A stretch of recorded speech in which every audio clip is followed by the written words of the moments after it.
In November of 2013, India sent a spacecraft by the name of Mangalyaan towards Mars. The spacecraft traveled for something like 10 months, covered a distance of 600 million kilometers, and finally reached Mars. The Indians, of course, were very happy.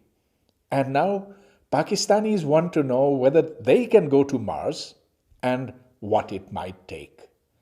But first, was it really a great scientific achievement of India's?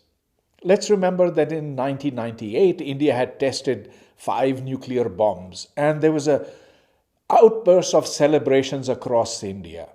But it was not a great scientific achievement because basically this was 1945 science and 1945 technology.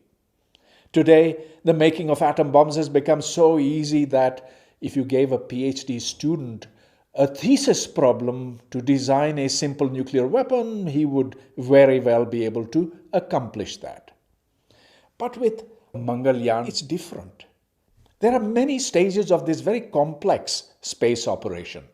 First, putting the spacecraft into orbit around Earth, then using a technique called slingshotting, where you use a part of the energy of the Earth to propel the spacecraft forward, and this uses then less fuel. Then there's a matter of communicating with the spacecraft, because when it goes very, very far away, then it takes many, many minutes for light or even radio waves to travel that distance. And so a spacecraft traveling at that terrific speed can make a huge mistake, even if there's a difference of a few seconds. So yes, the sending of Mangalyaan to Mars was a great scientific achievement, and India needs to be congratulated on that, especially because this scientific mission, this is going to look at the presence of methane on Mars, which is necessary for us to know whether there could be life over there or not. This took only something like $70 or $75 million. And that's the price of an F-16 or another fighter jet of the modern kind. Then, the fact is that the Chinese failed in their first attempt to go to Mars. And so, yes, it is a genuine accomplishment. What made this accomplishment possible for India? I will identify 3 reasons. First, Indian people, and young Indians in particular, are very enthused about the idea of science. A survey was done in India a few years ago, and it was found that most Indian students want to become scientists. They want to become people like Stephen Hawking. They want to understand black holes, superstrings, quantum mechanics, and so forth. Of course, most of them go off into ordinary professions, but the fact is that they have an enormous enthusiasm, and that enthusiasm then translates into the very best ones amongst them becoming very good scientists. There are science museums, at least one in every city, but sometimes 2, sometimes 3. You see that there are many scientific societies, very active ones, which have lectures, demonstrations. In fact, when I went to India something like 10 years ago and gave lectures on science, I had halls in which hundreds of people turned out. There was pin drop silence, and they would ask very good questions as well. So something of Jawaharlal Nehru's enthusiasm for science has rubbed off on the young people over there. The second reason is that India has some very good universities. Now, I don't mean to say that all of them are good. Some of them are actually not good at all. Some are pretty mediocre. Some are good and some are excellent. In fact, the excellent ones are so good that the PhDs from them are snapped up as professors in American universities, or at least as assistant professors. The third reason is that India values its great scientists enormously. For example, someone like Ramanujan is mythologized in Indian textbooks. Students hear stories about him. C.V. Raman, who discovered the Raman effect and got the Nobel Prize, has an institute named after him.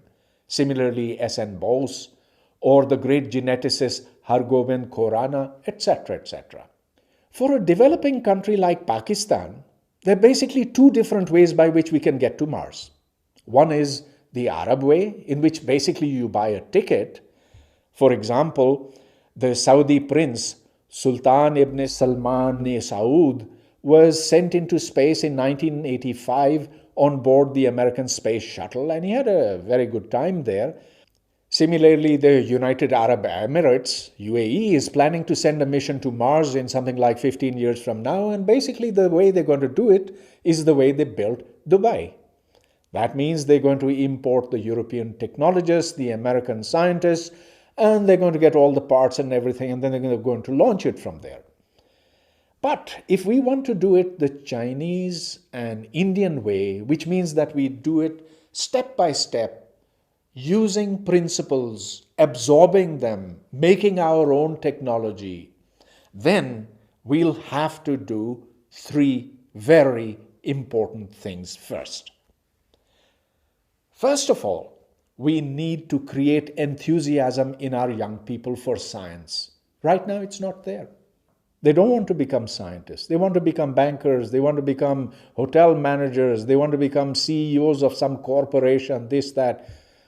Very, very few want to become scientists. And that's because, look, in our television, there are no science programs. Our students don't read English very much. And so the world of science that comes in the form of TV programs, books especially, is lost to them. We've got to change this. Now, we have a lot of universities, a lot more than 15 years ago. But are they good universities? Do they open up minds? Do they create new knowledge? And here, be very careful. The creation of new knowledge is not the same as the creation of more papers and more PhDs. Those two are very different from each other. Thirdly, and I'd say very importantly, we need to be able to tell the difference between a genuine scientist and a fake one.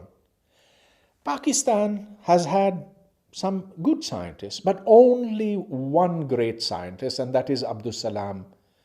The world recognizes him. He got the Nobel Prize, but he did even more than just a Nobel Prize. And yet, no street in Pakistan is named after him. No institute is named after him. He is a persona non grata. That is so very sad.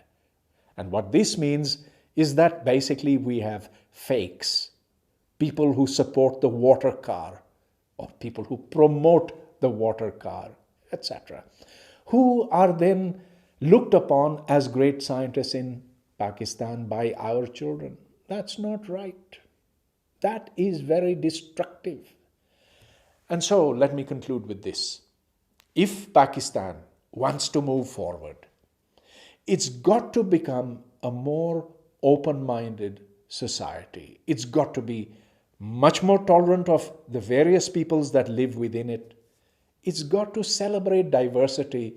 It's got to recognize genuine achievement.